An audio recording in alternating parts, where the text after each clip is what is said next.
I'm going to make some choices about it over the holiday, exactly what it might look like and might look different. Certain networking and things have changed well, going remote. I'm not feeling like this is doing what it should be. So I'm going to I've got to do some thinking about it. And I would love for you all, if you have any suggestions or you'd like to talk about it, please get up with me because I enjoy it, but I am the kind of person that I feel like that you gotta be looking on what your return is and is it growing or is it dying, and you have to be realistic. I was born pivoting. I'm probably was breach and flip just before they pull me out because I'm that's my life. It's how do you pivot? But today I'm going to do a talk for you all that the first time I did it, it was 25 years ago. And the talk is, what do you do when your life won't fit on a Hallmark card? And I think out of all the years that there's never been a year that I haven't done this. I used to do it at a lot of different places. I'd get speaking engagements with this, but I think that this year, 2020 has been like no other. I saw a thing the other day on Facebook that says it's midnight on December 31st. Let's raise our glass, toast, drink it down, and never speak of 2020 again. Well, I'm a little bit different because I think that in life that one of the keys to life is showing gratitude for everything. So if you have an illness, if you have a blessing, if you have a raise, if you're fired, it doesn't matter. It is believing in your heart that there is something good that will come from it and looking for that good.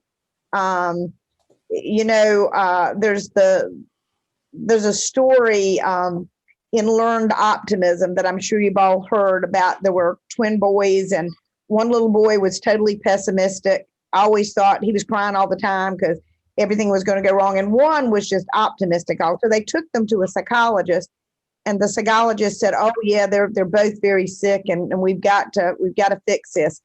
So they took the little pessimistic boy and they put him in a room that had every toy that any kid could ever want. And as soon as he saw him, he burst out crying. And they said, "What is going on?" And he said, "Now all the other kids will hate me because I've got these and I'm going to have to clean all this up and I'm going to lose stuff." And I mean, he just went on and on and on. And the psychologist was like, "Oh my God, I thought this was going to snap him out." Well, the other little boy, they opened the door and there's a room and there is horse poop and it's up to about the little boy's knees. Well, he just jumps into it and starts digging, and his parents goes, and he's got a big smile on his face. And his parents go, "What are you doing?" And he says, "If there's this much horse poop, there's a pony in here somewhere." And, I try to make that my life. Whatever comes along, we've got to make the best of it. And I'm going to challenge you a little bit today. I mean, there are some actual physical reasons that the holidays bring depression, but, know that the holiday season has the highest number of suicides of any holiday that we have. Now, I'm going to tell you that some of that is self-constructed. There are some other things that I'll talk about. But, what are the holidays? So different people of different religious perspectives have different things that they celebrate in December. And I don't think any of them are sad. All of them are something that is happy and a positive part of that faith practice. I mean, Kwanzaa doesn't have any faith issue to it, but it is a celebration of harvest. So everything that people are celebrating has a positive connotation. If we stay in the role, within that outlook of what are we celebrating here? So if you're a person of faith and the holidays are coming and other things, maybe your family or whatever, are not where you want them to be, what if you just looked at your focus that you were celebrating that? My celebration is I'm Christian, so it's the birth of Christ. So that's the most important thing, the resurrection, but I mean, he had to be born to resurrect. So, Christmas is really the most important.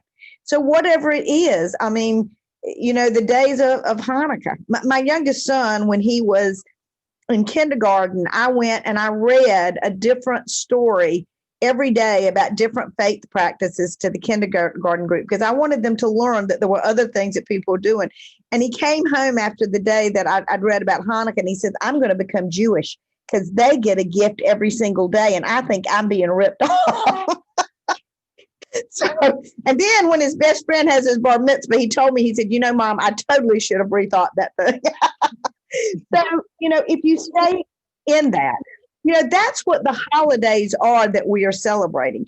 And that is not really the cause for anyone's depression or sadness. What the holidays aren't is the holidays really aren't set up to be a family reunion. And yet for most of us, they are. And that can be very, very hard for people that don't have a lot of family.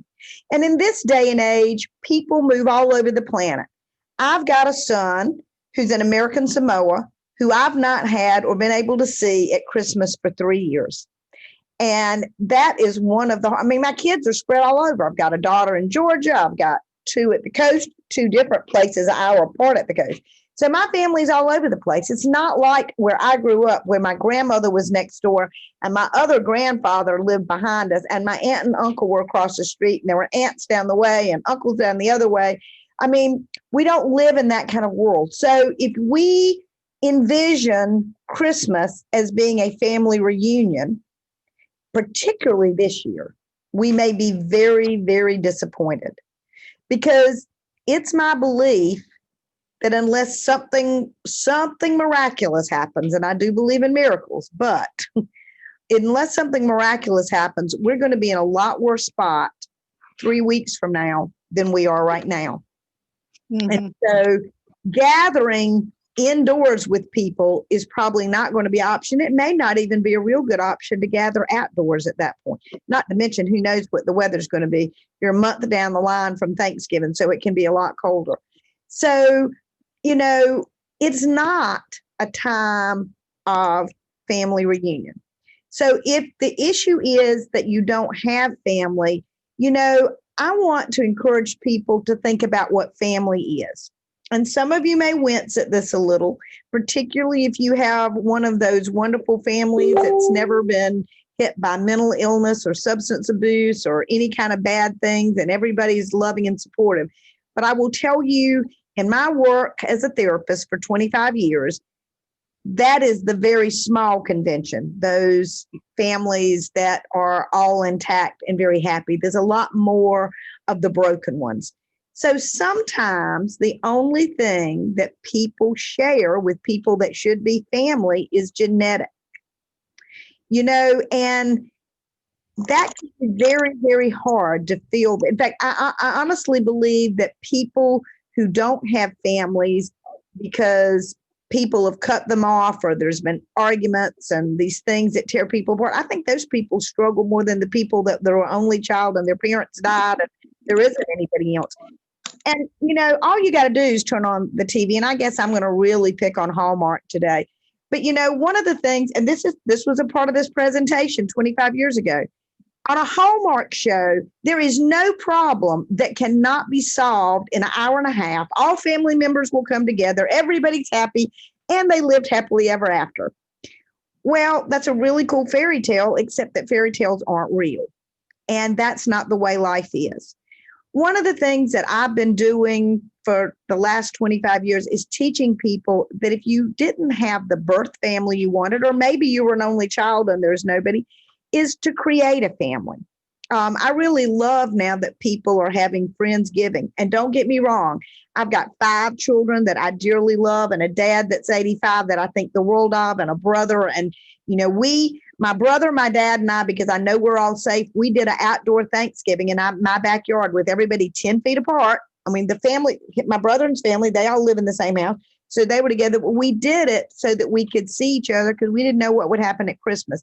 So it's not that I don't love family, but if you don't have a family, who are the people that you care about the most? And my kids, and it annoyed them when they were little, they've kind of gotten over it because I explained to them I paid for the meal so I could have anybody I wanted. But they used to ask, why do we always have strangers at Thanksgiving and Christmas? Well, because my stepmom, who was so important to me, always invited 2 to 3 people that she knew that didn't have family. And my mom grew up in Germany and in the time of Hitler. And her best friend was a Jewish girl that lived next door, and they were best friends with my grandparents. And the whole family wound up in a prisoner of war camp. And my mom's friend was the only one that came back, and my grandparents took her in to raise her. And my mom always said after the war, there were so many people that didn't have family. So she always invited. So I've always got 2 to 3 people that I invite. Now, this year will be different because this year I think there's a pretty decent chance that it will be a virtual celebration. And if it is, I can probably invite even more people. And we can just break our bread at our homes and come together. You know, this is not just for Christmas. What we know from studies is that people who have a kinship group, who have a family, are much, much happier, and they're much healthier. They get sick less, they recover sooner, fewer surgeries if they have a surgery. There is something about being close and having people that care about you and check in on you. Christmas, if you don't have that, or holiday, or Hanukkah, or whatever, if you don't have family, it just kind of, that's what you focus on. What I'm going to encourage that you focus on, if you don't have that, is how do you create that for yourself? Who are the people in your life that you really like, that you would like to have as family? Because, I've got a friend that I've been friends with since I was 27 years old and bought my first franchise. I could call her at 2:00 this morning. I haven't talked to her now in a month or two, but I could call her at 2:00 this morning if I were in a real pickle, and she would pick up the phone, and I know that she would be there for me. And, I could do that with my brother, but she's just a friend, and it could be the same way. So if you don't have those people, instead of being so sad about what you've got, look for a way either to connect with people so you find those people, or maybe they're already there. Maybe you've already got your tribe. They understand your vibe, and you just need to talk with them and plan to do more things with them. So, that may be something with the whole family piece that there is. So if you're a Christian and you celebrate on the 24th, 25th, we always celebrated both when I was growing up. What is the 24th and 25th? There are 2 more days in December.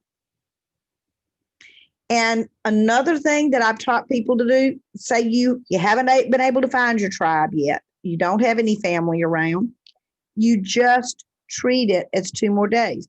Now, if you're a person of faith, do whatever you want to celebrate. If it's Christmas, then it's the birth of Christ. If it's Hanukkah, but you create your own celebration that has that meaning. I mean, when we talk about faith and religion, it has a meaning that's inside of each of us. And I think everybody's faith is a little bit different, and that's totally okay. And it meets the need. But use those dates just to practice that and to be something that's good for you. You don't have to have another person. For a number of years, my pastor was called by God probably about 12 years ago to leave the pulpit and become a counselor. And he came in, he wanted to work with a group in Raleigh that was all pastors, pastoral counselors, but they didn't feel like he had enough experience. And so I took him in to work with me for a year or two until they would accept him into their group. And I remember him saying, everybody says, where have I gone to worship? And he says, I'm finding another church that I will go to. He said it wouldn't be appropriate for me to come back to that one because I had been the pastor. He says, but you know what, Kimball, you can worship anywhere because God is everywhere and you don't have to be in the church. So I think it's really important we remember that, and particularly this year, and I'm not going to put, everybody has got a choice and churches are exempt, but let me tell you, there's a lot of spread that goes on in churches. And, you know, somebody said to me, well, you know, if I'm going to get this, it's up to God, and I'm going to get over it, it's up to God. Well, that's probably true. And if you're going to drown, it's up to God too. But if you couldn't swim, would you jump into the ocean off a boat and just see what happens and say it's up to God? I don't think you would. And it's really the same kind of thing. You know, we have to take care of ourselves. And I will just tell you, this is my belief, that if Jesus were here, that he'd be wearing a mask, he'd be washing his hands, and he'd be 6 to 10 feet apart. Because if you think about what Jesus taught us, and whether you believe he's the Son of God or whatever, he said, do unto others as you would have them do unto you. And why wouldn't I do something that was going to protect my brother? So, I mean, you know, however it works, I think there's a lot of spiritually in that. Well, there are some real reasons, and now we're going to go into the reasons about why people do, because they absolutely do get more depressed in December. And there's some really good reasons for that. One of those is we will have the longest day of the year in December. And the less light you have, the more depressed you have people.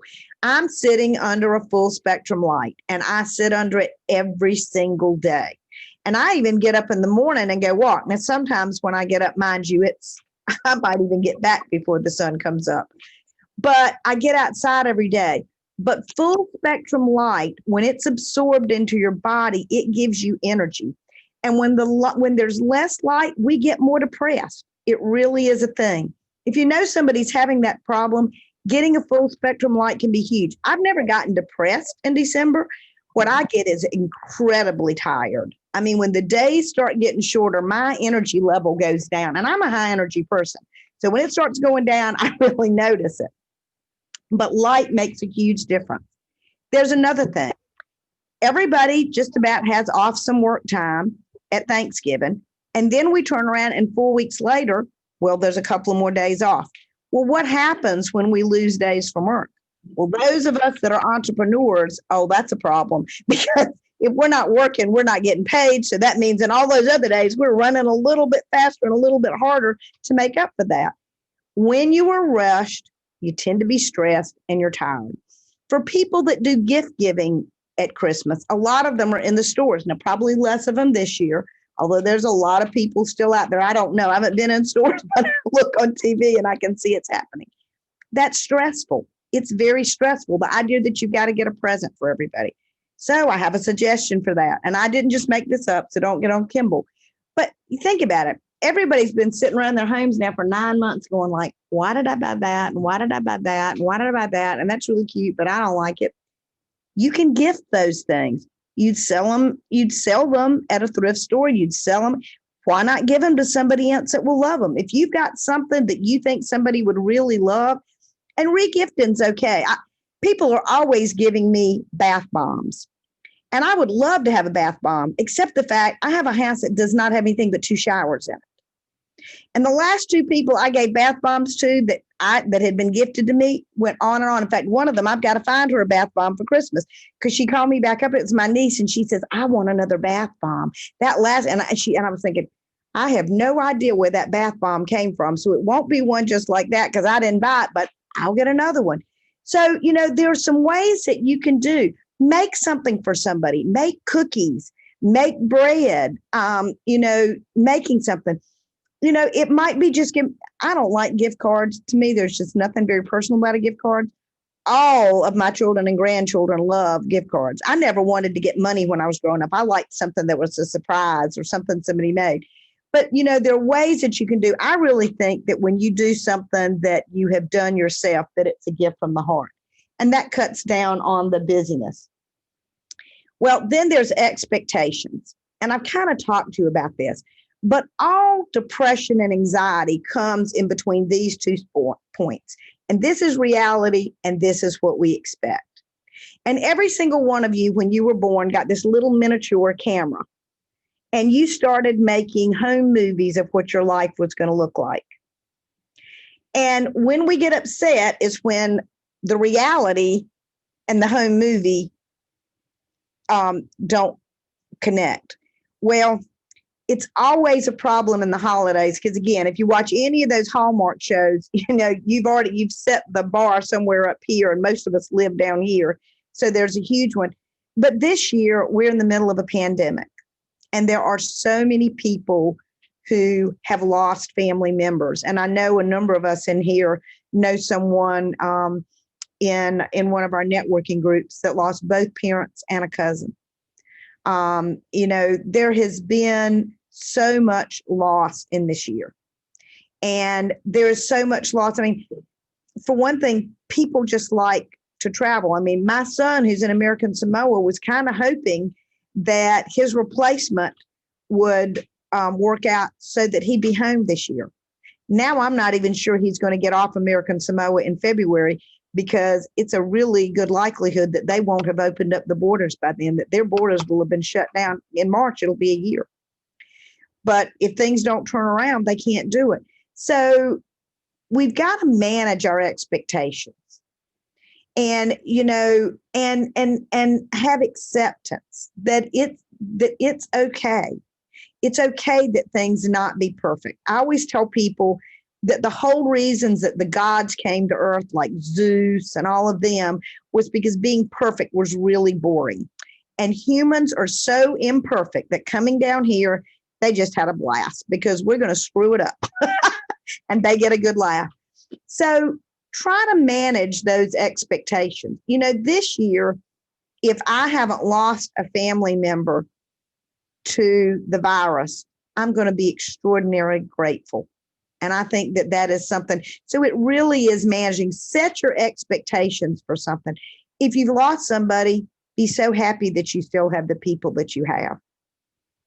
Every time I think about our friend that lost both of her parents, I just can't even imagine what that felt like. So look at being grateful, and then there's the pandemic. And what we know about the pandemic was by about October, people were really over it. Highest levels of depression and suicide that we've seen probably forever in this country. Probably outside of the last thing would have been the Great Depression, because this has just gone on for so long and people are feeling hopeless and they're feeling helpless. So when you look at that, those are things that are not really related. They're not specifically the holidays, but they create that. So what I'm going to leave you with today is to think of a out of the box way to celebrate. How can you get out of the box and celebrate with the people that you love? I'm going to make a recommendation, and that recommendation is, if you want to spend the holidays, whatever date that is for you, you need to quarantine from 7 to 10 days where you're not around anybody. And I mean, not around anybody. I mean, you have your groceries delivered and everything. Because if you run in that grocery store, you don't know if you came in contact with the virus. You just don't know. But you need to quarantine and you need to get checked. Now, if you quarantine for 10 days and you haven't been in contact with anybody that's known to have it, you're pretty safe. You can do 7 and get a test. But it's also important that that other person has done the exact same thing, because you don't know where they've been. Like I said, I have a brother who's morbidly obese, and I have a dad who's 85 and whose health is beginning to fail. So I know that I have to be incredibly careful around them. Even if my kids wanted to come up to see them, my kids are not careful. They're not mask wearers. They just, well, my son in American Samoa is, but he's out.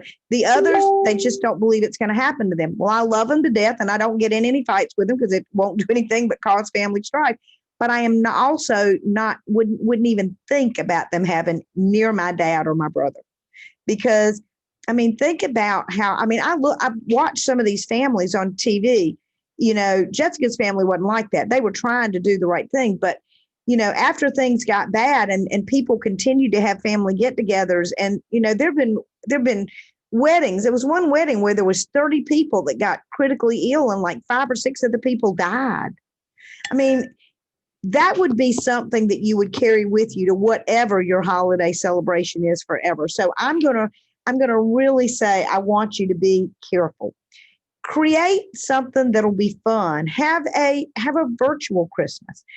You know, one of the things you could do is if people are local and you want to share the same food, then everybody make food. This was our backup plan for Thanksgiving, by the way, in case it hit, is I do the majority of the cooking. My sister-in-law makes a couple of things, but we were going to box stuff for families and we were going to meet, and I take the box, they take their box, and away we go.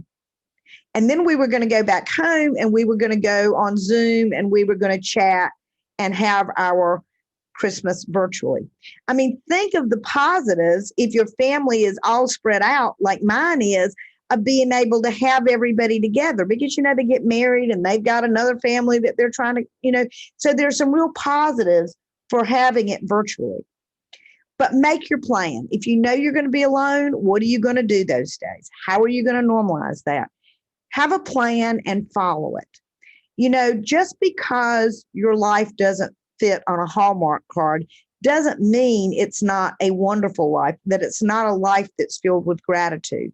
But you're going to have to work on managing your expectations and doing the things. You know, if watching the Hallmark movies makes you really happy, by all means do it. But just remember at the end of each one, this is a fairy tale. Because I dare say that every single one of you could read Cinderella and it wouldn't bother you a bit that, you know, no prince had ever brought you a glass shoe or anything like that. And that's really what Hallmark is. You know, the cards are wonderful, but the shows are not so great. So my encouragement is I hope that you all have a safe and wonderful holiday. And I would encourage you when you're celebrating, of course, I encourage this for every day. It's a homework assignment I give people, is to come up with 3 things that you are grateful for every day, 3 new things. I actually do it when I'm just before I go to sleep, and I do it just when I wake up, because it will actually change the chemistry in your brain.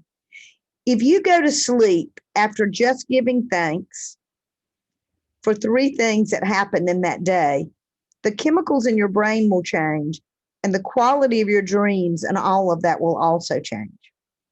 If you do that when you wake up in the morning, 3 more things that you're grateful for, you do the same thing. Now, the catch is that you try not to ever be grateful for the same thing more than once. Now, mind you can open it up a little bit, but the reason for that is you want to learn to be grateful for the little things. And the older I get, the more I understand that the little stuff is really the most important stuff. I have a life cycle vision board that is attached to my full spectrum light, so that I'm looking at my dreams at all time. And family is so important to me. And it's interesting that one of the things, there was a picture taken 2 Christmases ago. And it was the last time that my stepmom was there because she's been sick. And every time I look at all of my family there, that's what's so important to me. That was just a little snapshot, but that was such a good thing. We didn't know, but the way things have turned out now, I'm pretty confident that that'll be the last holiday that my stepmother is ever at physically with us. So it's all that little stuff. So be grateful, readjust your expectations, you know, tweak your, you know, you're the one that makes the home movies. Set the bar a little lower and have a very happy holiday. So any comments that people would like to make?